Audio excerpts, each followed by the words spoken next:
আজকের ডিম কারির রেসিপিটা হবে কিছুটা বিহারি স্টাইলে। তো চলো বিহারি স্টাইলে ডিম কারিটা কীভাবে করছি দেখা যাক। তো প্রথমেই দেখো আমি এখানে ডিমগুলোকে নিয়েছি সেদ্ধ করে, এরপরে ডিমগুলোকে আমি কেটে নিয়েছি। তো এর মধ্যে দিয়ে দিয়েছি অল্প একটু নুন আর দিয়েছি হলুদ, দিয়ে ভালো করে ডিমগুলোকে এখন মাখিয়ে নেব। চাইলে তোমরা এখানে লঙ্কার গুঁড়োটাও দিতে পারো, তো আমি এখানে লঙ্কার গুঁড়োটা দিইনি। এভাবেই ডিমগুলোকে সবগুলোকে দেখো মাখিয়ে নিলাম। তো এরপরে আমি কড়াইয়ে দিয়ে দিচ্ছি তেল। তো এখানে তেল দেওয়ার পরে তেলটাকে একটুখানি গরম করে নেব। তো এই যে দেখো এখানে 2 মিনিট মতো রেখেছিলাম গ্যাসটিকে হাই ফ্লেমে রেখে। তো তেলটি গরম হয়ে গিয়েছে, এখন আমি দিয়ে দিচ্ছি ডিমগুলোকে। তো ডিমগুলোকে আমি এইভাবে উল্টো পিঠ করে দিয়েছি, যার ফলে ডিমের কুসুমটা বেরিয়ে যাওয়ার সম্ভাবনাটা কম থাকে।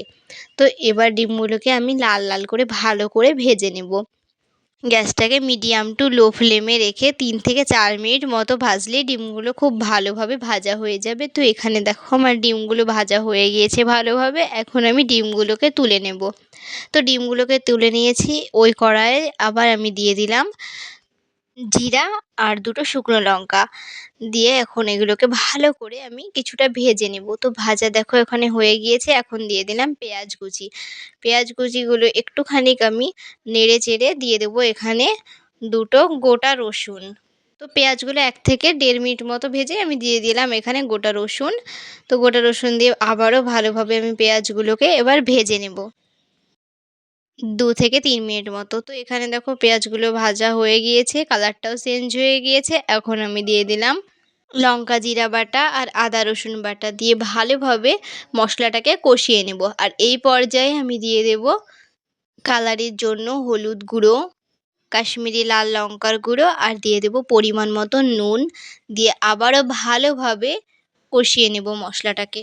এইভাবে একবার ডিম কারি রেসিপিটি বাড়িতে করো, এটা লুচি বা পরোটার সাথে খুব সুন্দর লাগে খেতে, ভাতের সাথেও খুবই সুন্দর লাগে। তো এখানে দেখো মশলাটা পুরোটা কষানোর আগে আমি এখানে দিয়ে দিলাম ধনিয়া গুঁড়ো, দিয়ে ভালোভাবে কষিয়ে নিয়েছি। আর এখানে দেখো প্রপারলি এখন মশলাটা কষানো হয়ে গিয়েছে, এবার দিয়ে দিলাম জল। তো জলটা একদম বেশি দেওয়া যাবে না, যেহেতু এটা ডিম কারি তাই অল্প জলটাই দিতে হবে।